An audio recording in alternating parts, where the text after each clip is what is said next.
All right. Let's The go. riff. Here we are. The riff. We're going to riff. Let's riff a little bit. Wow. All right. So this is episode 1. We talk everything AI, everything related to what's bothering us, what's not bothering us. I feel like a lot bothers you too. That's why we're making a show, actually. Congratulations. You're here now listening to this because a lot of things bother us, you know? Yes. Yeah. Specifically around AI, this is the world we live in. Let's go ahead and kick it off. This week we had a lot of changes happen with AI, right? We had what was it? ChatGPT. No, last week was 5.1, right? Or was it this week? Yeah, it's already out of date. So Yeah. things move pretty So quick these days. what's interesting, when one of these guys released their model, it's almost like everybody's waiting for the first person to pull the trigger. Yeah. So they release it, and then literally the week later, Gemini with 3, and then Grok released another version. Everybody's trying to outpace the next, and it's It's the constant race to the top, right? Like we say this all the time in workshops. It's no different than when smartphones came out. It's the race to the top, and you eventually narrow down the players in that because there's certain people who can't keep up. And I think we've seen it with Grok, Gemini, and ChatGPT, is they're the ones who are consistently like neck and neck for what's coming out. Like I just saw Gemini 3 came out, and they're at the top now. That's what I heard. Like all the charts, they're like way up here. Yep. It's crazy. Subject to change. Yeah, I mean, like I feel like this whole time I feel like I've been waiting for Google to like step up their game. And what they've had, like everything they've had seems very like modular. Like it's like a really good thing for this one thing over here and a really great thing for that thing over there, but like they're not really doing the same things. And what they came out with this week seems like they finally have crossed that bridge, and I feel like they may have changed everything. Being able to integrate into all of your Google Suite stuff, setting up workflow, agentic type of things, everything that even just we were talking about a week or so ago about creating automations and stuff for. Now it's a situation where you can just create almost all of those things can be done within the Google ecosystem. So it's like, and I think that may be where they've been trying to go this entire time. And I'm interested in y'all's thoughts about this because I think ChatGPT and Perplexity and Grok, they all seem to be like in their own little silo. And the thing that they've been missing is the integration with all this other stuff. And ChatGPT seems to be just, rolling out with some of this stuff, like integrating with different apps and stuff. But Google has a lock on that. They have this whole suite of things already. And now it's all connected to that. So I don't know. I'm not sure what y'all's thoughts are on it, but I think it's a huge game changer, to be honest. I think it can be a game changer. I think the thing that we have to look at, though, is that people like what they're already in and they don't want to learn something new. And so I think that we're going to run into a situation where Gemini might be better, but I'll be totally honest. Like my ChatGPT is so built out that it feels overwhelming to switch gears right now. So back to the analogy of cell phones, right? Like I have an iPhone. I have been an iPhone since they came out. There was a very, very short window I switched to a Samsung or something else, and I hated it because I knew my iPhone so well. I'm sticking with it, even if it's not the best thing that's on the market, because I know it and I've been using it for so long. And I think that's the challenge we're going to run into, is that even if Gemini is better, you have 800 million users in ChatGPT who are used to using it. So to get them to switch, you're asking them to learn something completely new. I don't think it's learning something new. I think it's looking at it differently, in the sense that you have ChatGPT as like it's pretty much like an AI, kind of like what we call, like in our workshops, command center, right? We talk about this too a lot. Claude, you got ChatGPT and Claude like as kind of command centers where you can build out a lot more in there because of context and memory, right? So where I see Gemini being more an effective, potentially kind of option, is not that it's not an abandonment of one tool versus the other. I think it's, if you're already in G Suite, having the ability to have workflows just built in and automate, like part of the automation process where you can integrate multiple apps within the G Suite environment, talking to each other. You'd want to know what that can do and how it can do it in a way that can make you more efficient. Versus, I don't see myself building in Gemini with projects and, custom GPTs, which you can do with gems. And I don't see that yet, but who knows? It could change where, like, if your whole ecosystem of business is inside of G Suite, then you probably could start to migrate everything over. The good news is if you've trained your LLM, ChatGPT or whatever, well, you can literally take all those files, the assets, move them into the new into the new program or platform you want to use, and pretty much maybe make additional tweaks based off of how they want things prompted in their systems and all that. But you probably have a replica instantly able to be made based off of how well you've set up your environment in the first, within ChatGPT or so on. The other thing too, Microsoft, obviously, I think here's what I would say. Most people have not yet adopted, there's diehard Microsoft Office fans out there. They have yet to adopt Copilot effectively. I think there's still a struggle. And that's been out.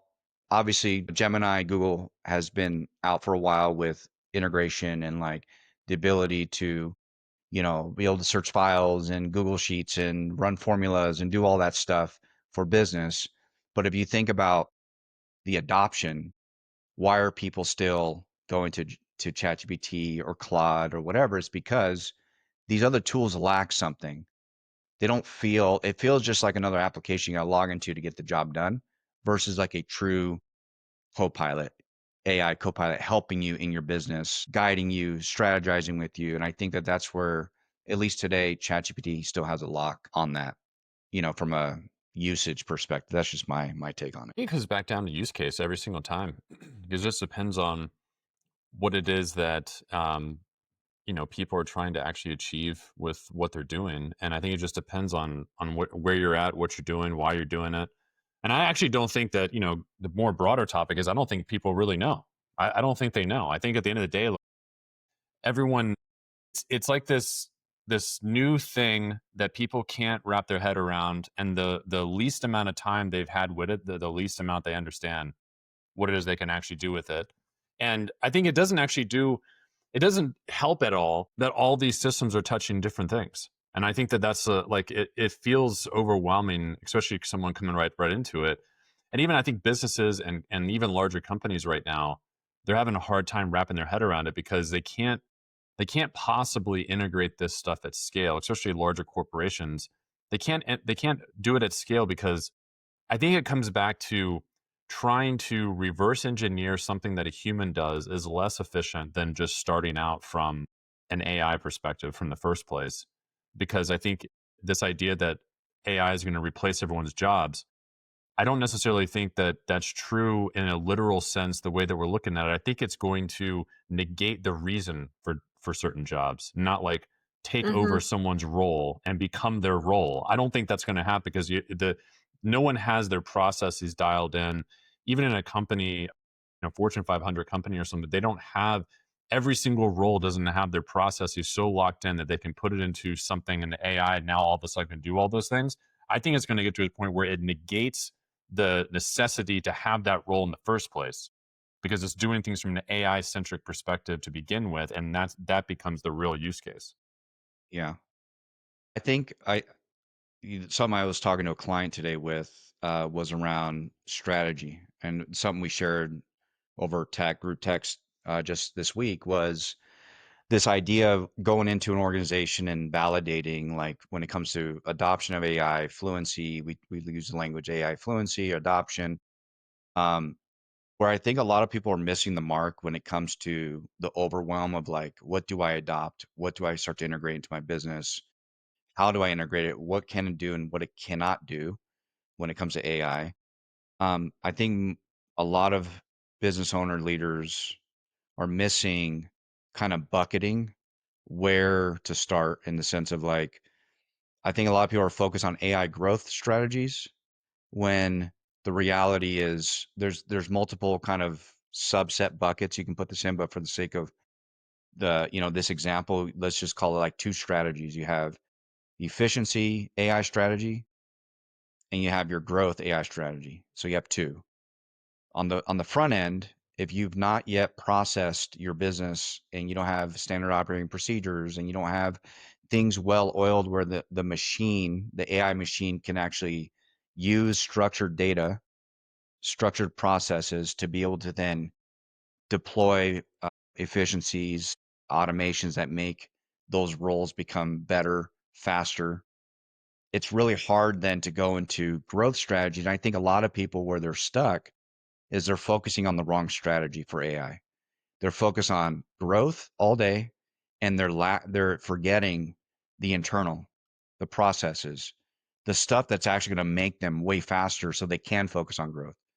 What are you guys' thoughts on that? Like, because that's what I'm seeing. A lot of people, everything think about the real estate industry, for example. We work with multiple industries, but they're always focused on the thing that get them more leads.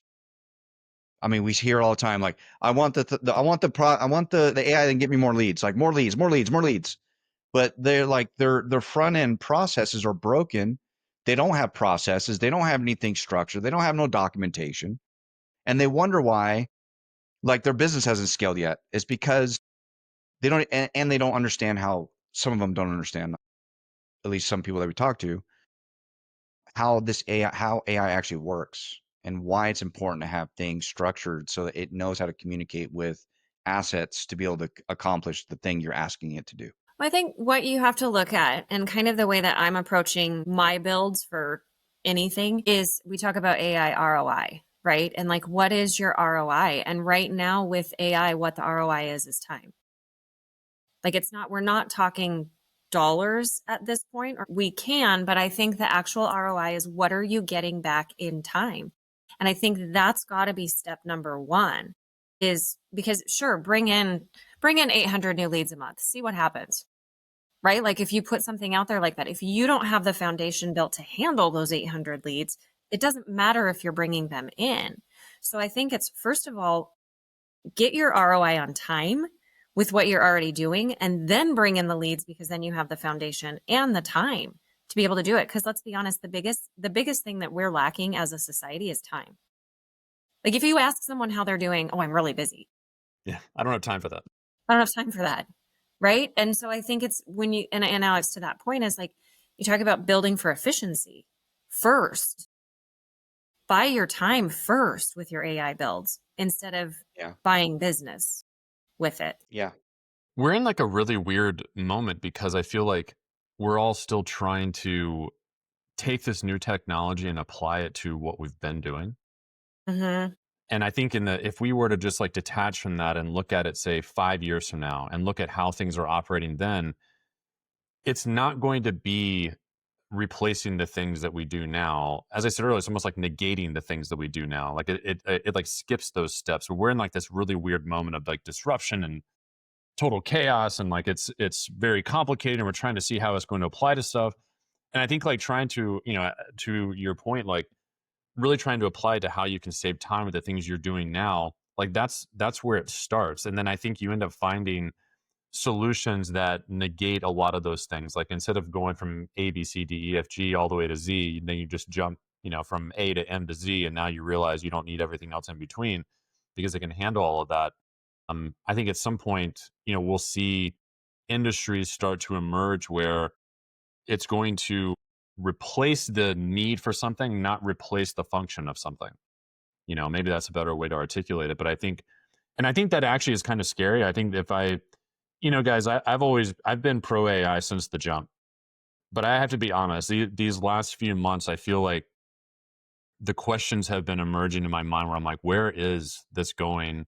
And it's not from a Terminator, Skynet, type of perspective. I'm also not necessarily scared about like AI taking jobs. I think there's going to be a trade-off of things. I think there's a lot of opportunity and also a potential for job loss, obviously.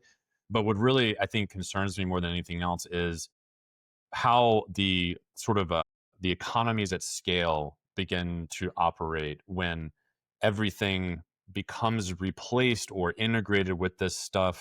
Where does value come from? What is value? Money's made up anyways. It creates a real big, spotlight on the fact that none of this is real in the first place. I think at some point, Elon's been talking about universal high income for everyone, which sounds really nice. But then when you really start to apply it, in my mind, maybe I'm just not like a giga brain like Elon is, but Like, to me, I think about that and I can't wrap my head around like where does money come from at that point when you have a Optimus Tesla bot making coffee at Starbucks and someone's stead, and my AI is ordering it on my phone automatically every morning, and I have a Tesla car bringing it to my front door, and I don't show up to meetings anymore because it's all transcribed and taken by an AI, and then that's sending notes to you guys, and then we're sending transcripts and tasks to a client, and then we have an agent building out things for them, and the client's automatically paying things, and no one talks to each other. Like, to me, that's a realistic like 5 year from now scenario, and that's a little bit like, whoa. Yeah. I don't know. I can't wrap Yeah. my head around it, really. Yeah. I think, I think I think people need to be honest with themselves about, I think there are industries that I think people actually believe. I would say I would leave out service-based industries, the plumbers, the electricians, we already know. Anything that's like hands-on work, I think has definitely some insulation around this stuff, maybe some internal processes that Maybe, are obviously maybe going to not. I don't benefit. know. I Maybe. know, But who does knows? I it mean, though? I mean, but I don't know with robotics and I've stuff. thought that before, seeing some of the stuff come out from the Optimus stuff and then the stuff from China last week. Like, Yeah. I don't know. I don't know if it Yeah. is. Yeah. I do think, I mean, let's just say that they have a longer runway, right? So they have a longer runway. But where I think there's still people kind of sleeping on this stuff and they're not really taking it serious about, when it comes to how it's going to impact their business, their livelihood. And it's not to be, to your point, John, it's not to be, you know, the Terminator, Skynet type Yeah. stuff, which I don't know, maybe. But I think if I was looking at a timeline, we're going into 2026. I think we have 4 years. 2030 will be a significant year in human history. And we will see it between now and then what the benefits will be or the collapse of things will be and what will be the outcome and like what the next steps we're going to have to take as a society, because the more that these tools are going to be integrated into everything day to day, to your point, John, like getting on calls with bots, and your bot is, for one, guys, if you have your bot joining every call, I just have a question. Are you ever reviewing any of those call notes? Do you ever review the call notes to be like, wow, I learned something from that call thanks to my Otter, my Plod, my Read.ai, whatever tool you use, Fathom. I learned so much. Because if you're not doing that, number one, out of respect to people that are hosting calls, like don't have it join every call. Join the calls that you're on so you can get like so you don't have to take notes on the call. That's what it's. You want to be live on calls to hear, unless you have a strategy, which by the way, we've also been known to, we can record a call, but we have an intention. We record the call, we take that transcript and we will then do something with it. But if you're not doing that, then you're wasting you may not even need your AI note taker call thing anymore. Like honestly, there's free ones out there. Use Gemini. Like don't keep paying for something if you're not going to show up to calls. That's just my take. That's my because it's annoying. It is annoying. Well, It's it's human nature. It's like, if I don't have to show up to a call, why do I have to go to a call then? And I think that's what ends up happening. Like, if people are like, we said this a couple of months ago, like people are starting to replace themselves. Like, AI is not replacing you in the call. You're literally syncing an AI to go to the call for you, and you're not showing up. Like, you are actually replacing yourself in that way. Like, that's like a really weird, like, no one's thinking about it like that. They're thinking, oh, I don't have to go to the call now. I could just have the AI take notes that I'll never read. This will go. I think it always boils down to use case. Like if you're going to use any of these tools, if you're going to use it, figure out why you're using it. I mean, because Alex, as you're asking that question, I'm like, gosh, pretty much every single call I record, I use the notes for something, right? And I recap the notes for yeah. something because I'm using them. But I couldn't imagine sending my AI to a meeting instead of me because, like, I want to be there. I want to receive and give value. And I think I want to go back a little bit because John, you mentioned something about like, humans not interacting anymore. I may have a Pollyanna attitude, which I do. Like, I'll just openly admit that. But I don't think society will allow that. We are meant to have human connection. We're meant to. And without it, society will collapse. Like, I genuinely believe that. And I think that's sort of the risk of AI and the people who look at AI and say that there's, I mean, like the massive risk is like collapse of society. I don't think humans will let that happen. We need people too much. We need interaction. I think. So I actually, so I'll jump on that a little bit. I think I'll take the bait a little bit, I guess.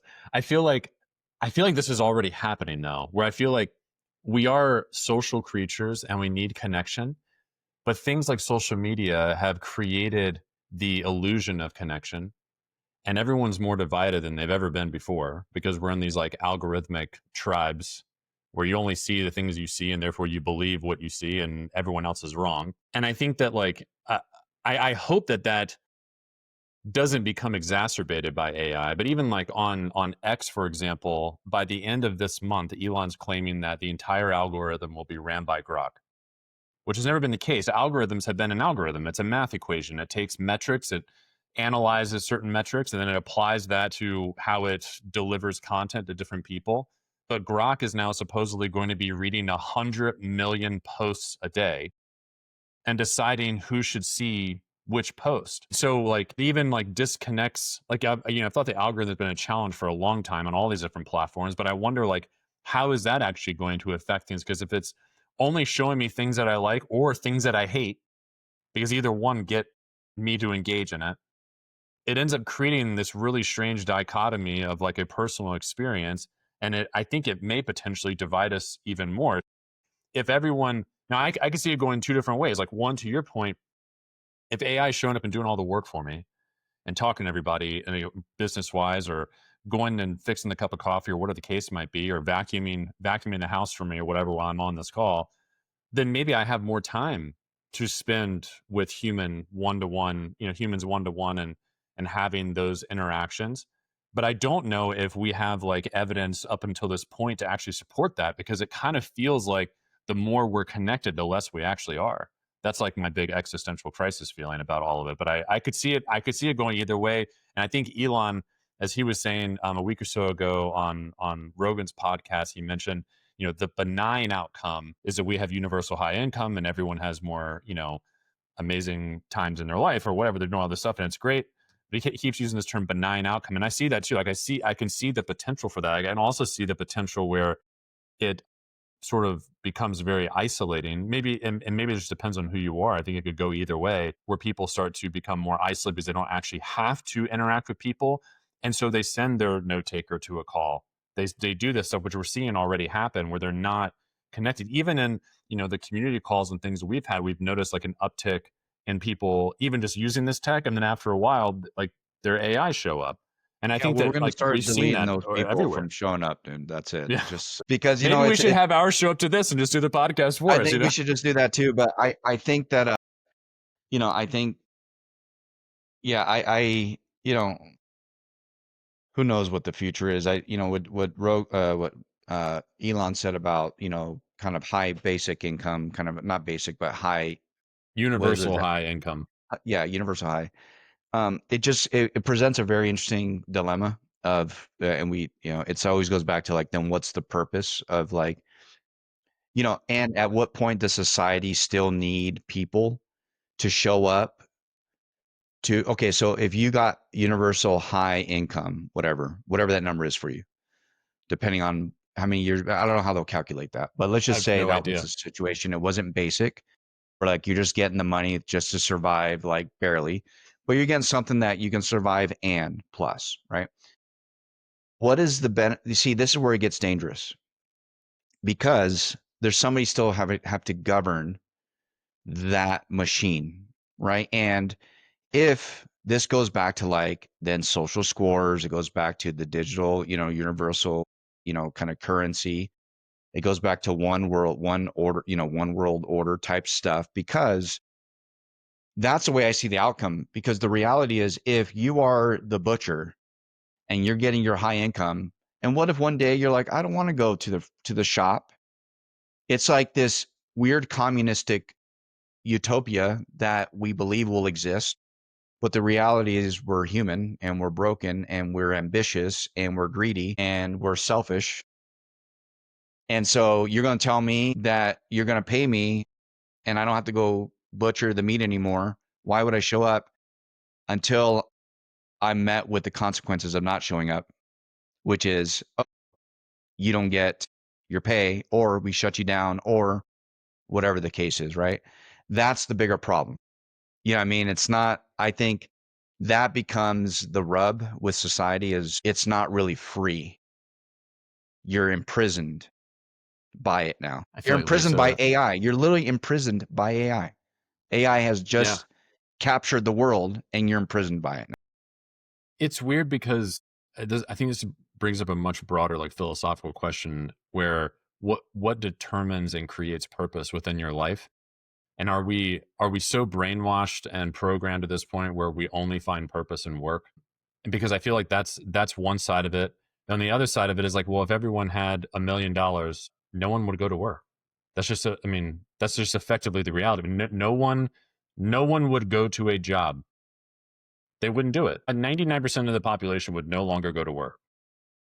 But I guess that's sort of the point, is that they're making so they don't have to. But then I don't know, like, what happens next. And How do also, I you get don't your feel like goods and services? That's the there's thing, no goods like, and services. yeah. I mean, there's no. I think a lot of this stuff, it just seems like if you just flipped a light switch, then it's a different situation. But that's not how it's going to work. It's going to be this gradual change. Maybe not so gradually, but it's going to be a gradual change over time. Like, how does it actually play out? This is the kind of stuff I can't wrap my head around. Is I can't understand like how we go from where we're at now into a situation where it is this universal thing, and utopia, and no one has to work, and you just paint on a canvas all day and go play in the flowers, and everything's fine. Like, that just sounds so disconnected from anything that's going on now. And I almost feel like human nature is going to destroy that. Like, that just doesn't sound it just doesn't sound realistic to me. I don't know. Doesn't. Lisa, what do you think? I feel like you're sitting over there. Your gears are turning on this. I don't know. We got down a rabbit hole. We're riffing. That's what it That's is. what this is. It's the riff. Welcome I to the didn't. riff, Lisa. You're in Lisa's it busy now. typing. Lisa's not presently here with us. She's typing, working, doing and I see her. anything. I've seen you this whole I'm call actually typing and not. working. All right, okay. I saw I you. haven't typed a single thing as we've been sitting here. No, you just were a heads up. typing. I saw you typing. I actually wasn't typing. Oh, Wow. okay. All right. No, Okay. I've been sitting All right. here. You were just No, I zoning didn't out. hear. You were I giving the didn't hear. blank stare that you give me whenever I talk to you about like UFC fights or whatever, and you look I at me didn't with the hear blank stare. Elon's interview with Joe Rogan, so I'm kind of like a little bit in the dark of what. I mean, I'm getting where you guys are going. Elon with is it. just one person that's, he's got obviously a pulse on this stuff because he's in it. So I think he has a voice we need to pay attention to in this. I don't think he's somebody to be ignored or hyperbole of like what he's saying. And I think some people will look at him as like, well, it's Elon and whatever you think of him, it's like, but he's in the space. He's literally like one of the builders of the machines. And then even recently with Anthropic coming out with like their, manifesto, whatever the guy wrote, that he wrote a manifesto of like, where he thinks AI, like you have multiple people kind of sounding an alarm. Now, let's take a step back because this isn't all doom and gloom, right? What do we, the three of us and those that are listening and those that will listen to this, whether it's one person or none, what do you need to do now to prepare yourself? Because here's what I think. I think people that are ignoring this and saying, well, they've been saying this forever, which they can make a case for that, right? The internet, whatever, you go back, they've been saying this forever, our jobs or whatever. I think it's different, but I also think that there's a first mover advantage for those that take this serious and start to integrate AI, learn it, understand it, become fluent with it, so that they can actually calculate the next steps in their own journey for staying productive, for staying valuable in the market for work and for just society as a whole, versus those that are ignoring it because they believe it's just another fad, a trend that will not really result to anything significant because it's been said, for, the last 100 years, so how do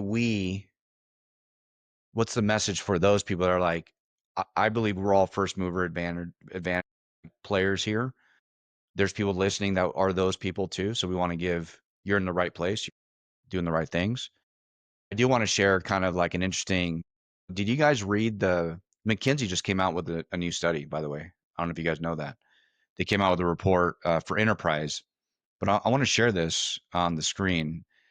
And this is really interesting While you're bringing that up, I just want to say really quickly, for Lisa and anyone else that maybe hadn't heard Elon's interview, the basic idea behind what he was saying was that AI will become so prevalent in white collar jobs and like the physical world with robotics and that sort of thing, that the cost of goods will come so far down that they will be able to, and here's the magic wand part, supply a universal high income to people, and the cost of goods will be so minuscule compared to what it has ever been before, that it basically will create a scenario where everyone's personal value will be significantly higher relative to the cost of goods and the cost of living and things like this. That's Right. effectively what his premise is. I don't really know After how that plays out, but that's the after premise. Alex gets done sharing this, I have thoughts to share. Cool. Okay. I mean, just really quick, I think here's what's interesting, and I'll share this with you guys too. I mean, or you guys can look it up, but um, I kind of want to go back to, because we've been talking to a lot of companies about AI initiatives, adoption of AI, becoming more fluent, and so on. And I think what's interesting about this one particular, you guys can take time to read different kind of exhibits that they have here, but this one caught me, and I was just reading through it. High performers tend to have senior leaders who demonstrate strong ownership and commitment to AI initiatives. High performers, right? So if you think about a company, like who are you really empowering? Like there is going to come a point, and we've already seen companies doing this with like annual reviews where they're asking their employees, where are you, how fluent are you with AI? What's your adoption? Like they're asking employees, like, how are they actually adopting AI? And I think more at the personal level, and then maybe the tools that they're actually implementing within the company. So they're trying to find the gaps so they can improve it. Now you're going to have C players, B players, and A players. What I read here is what's interesting is whenever you have the ownership, the leaders of the company all in trying to figure out their AI initiatives and owning it, and like really kind of top down approach, trickling that down. Who you're really empowering are the ones that have already given you the gains in the business, which are your top performers. You're empowering the top performer to do that much more and better faster, which lends us to think about now what happens to the B and C players. I think they're going to have a decision to make, right? It's like whether I have to understand and get on board, or in your next annual review, you may not have a job. Because now, guess what? Guess what the top performers did for the senior leaders? They created more efficiencies. They deployed tools, solutions that potentially impacted a whole department. And you didn't know it. You didn't even see it coming because you were still not willing to get into the game, to educate yourself, to build your skills when it comes to AI. And so this is what I see here is like, it's awesome that, high performers tend to have senior leaders, which is great. It starts with the top down. We see that. But I look at this like, but what happens to those that are not the top performers? What starts to happen to them? And that becomes the alarm. That becomes the sounding of the alarm that says, oh crap, I better get in the game and start figuring this out, or else I'm now at risk. And I see this I would say for entrepreneurs, small businesses, it's the same kind of, I think kind of be same sentiment across, enterprise all the way down to small businesses. I think it's Thoughts on any that? industry. I think it's any industry. And I think I mean, so to go back to the Elon's point, so a couple of things, and I'll get to this, tie it up at the end. But I think it would be naive of us to disregard what Elon says, what anybody in these top roles, I think it'd be naive of us to disregard it. They know stuff we don't know, right? Like they have an in that we don't know. The common person doesn't know. So I think they have the ability to see further into the future because they already know what's coming that we haven't seen. So I think we have to pay attention to what they say. We don't have to take it as solid truth because I think the variable they don't know is, I mean, look at just the US alone. There's 330 million people. You have two options with this. You have to get 330 million people to agree that it's going to go that way, or a big enough majority, or you have to force them, right? So you have two options. That's a variable you don't know how that's going to work out. And so I think general consumer adoption is something that they don't have the ability to see when we get to the point where robots are doing plumbing or that type of thing. So I don't take their what they say for gold, but I think you have to keep it in mind. When it comes to this report and your question of like what do we think the thing is that we have to do? I'm going to be honest, I don't feel bad for the people who haven't adopted it. If your job gets replaced and you've chosen not to learn these tools, that's on you. Anytime we have a major shift in society, anytime we have a major shift in technology, it's our responsibility to learn it. And we have the ability now, more than ever, we have the resources to learn anything. And so I think that it's our responsibility as a society and as a people to learn this so that we don't get left behind. So Yeah. here too. I mean, it's a brutal truth, though. Well, I mean, it really and I don't want to is. I'm not mean saying it, right? Like, but it's No, I mean, take ownership. yeah, I mean, we've even seen it with people we've talked to. It's a weird attitude of non-adoption, and I think it's because of everything that's happened in the last 30 or 40 years with technology and how long it's taken for things to become a daily type of thing in your life or whatever else. And this stuff is not waiting around for that. Like, it's not waiting. It's moving so exponentially fast that you can't wait on it. And I also feel like there is sort of an existential fear around it too, where we've all been programmed and thought about this stuff in a negative way because of Hollywood and media for forever. And and the media now even just like makes it sound scary. You know, AI is taking jobs, and like it's like a scary thing. But it's like it's taking the jobs of people who aren't utilizing it. And I think that when you start to apply this stuff even at scale in larger corporations, the people who have ownership of everything already, the high performers, like this report's talking about, they're the ones who are going to own it. They're going to be the ones who are operating it. You're going to have a director that had 30 reports under their team now be an AI director with Yeah. 29 agent reports under their Yeah. team, or one that does the job of all of those things or negates it, as I was saying earlier, negates the need for some of those things. And that's how it's going to be. Like, and I don't know what happens to the other 29 people. I don't know what happens at that point. Yeah. But the people who are I think at the time of specialists is dead, and the time of generalists, people who have a general expertise on a lot of different things, they're the ones who are going to be owning a lot of this stuff. And if they're adopting to it now and integrated into what they're doing, at least learning it. I mean, maybe if you're not like fully on implemented into everything, at least understanding what's going on is it's actually a survival mechanism at this point. It's the only way Yeah. to survive this, you know? Yeah. Yeah. Even here, right? I mean, so think about, you know, you have senior leaders, kind of owning initiatives, top performers saying, and this report kind of even breaks down further, kind of what the correlation is there between top performers, senior leadership, and all that. But and again, if you don't think that this is relevant to you, it is. It is.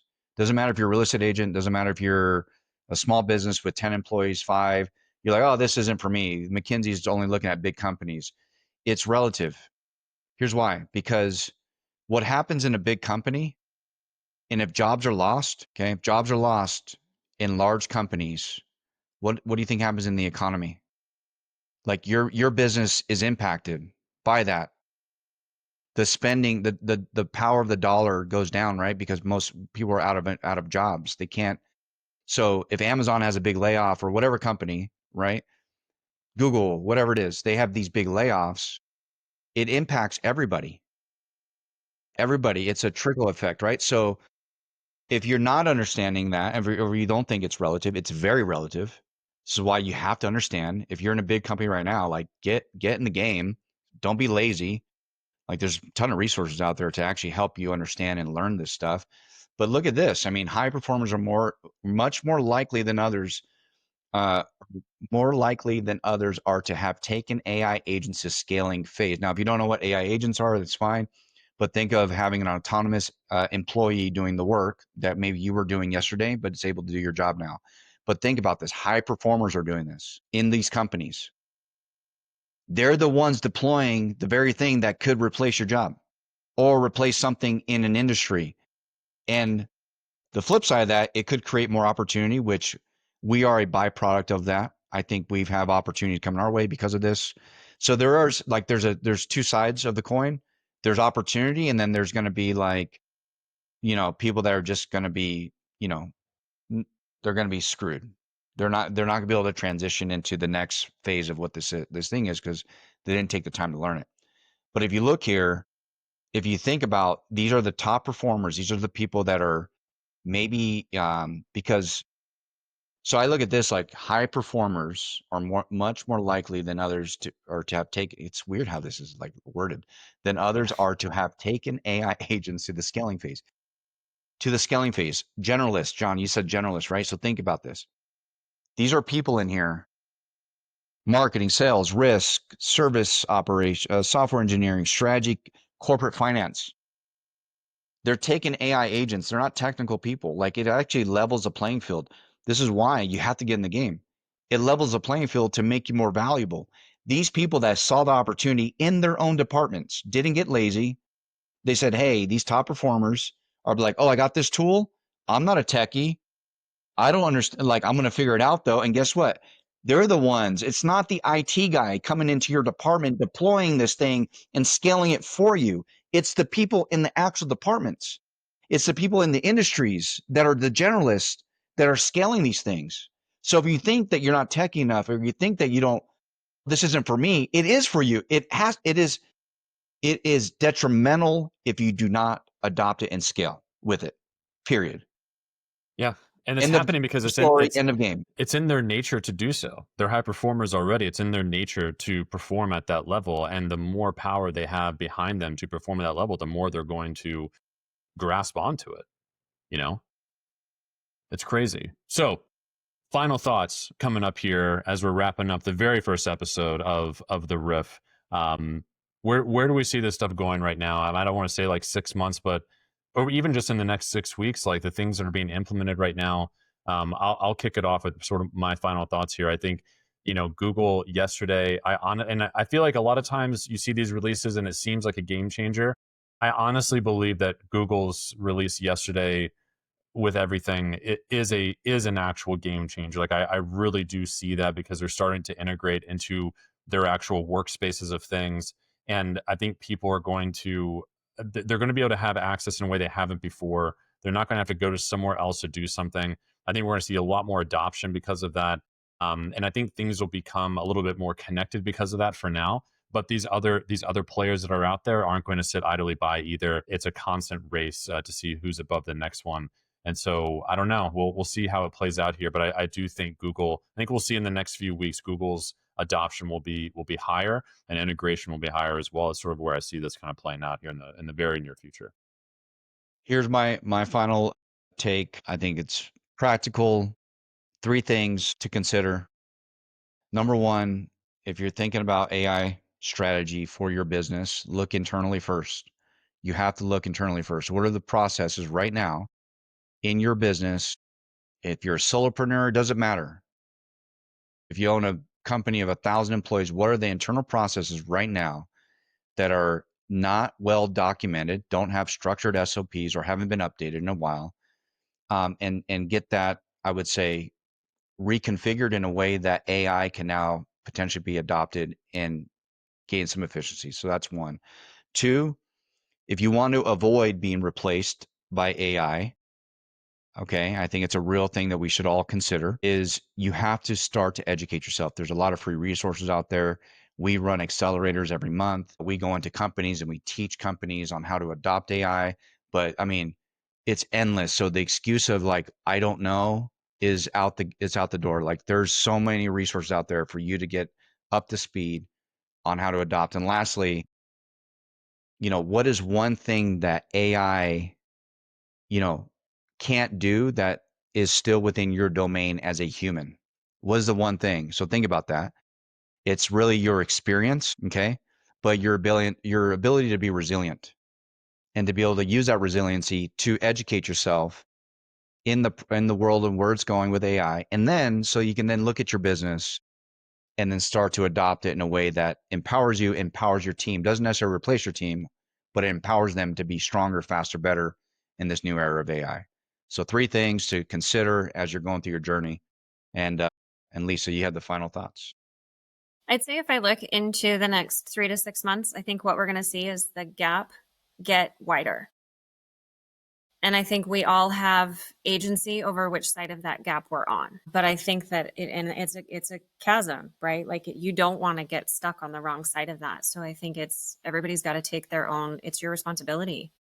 You've got to learn this and get in the game and really, like, they're releasing new features in all of these systems, all of these AI tools. They're releasing new features regularly. If you don't get in the game now, it's going to be too hard in 6 months. Yeah. It's no longer a toy. It's a necessity at this point. It's kind of serious. It's actually getting really serious, I feel like. So wonderful. All right, with that said, yeah, go ahead, John. Yeah, with that, sign us off. Appreciate everybody coming through. Looking forward to next time. We'll riff again. We'll see what's going on. More hot takes and existential crisis, perhaps. Maybe some hope sprinkled in from Lisa on top. And we'll hear you next time. Thanks for coming through.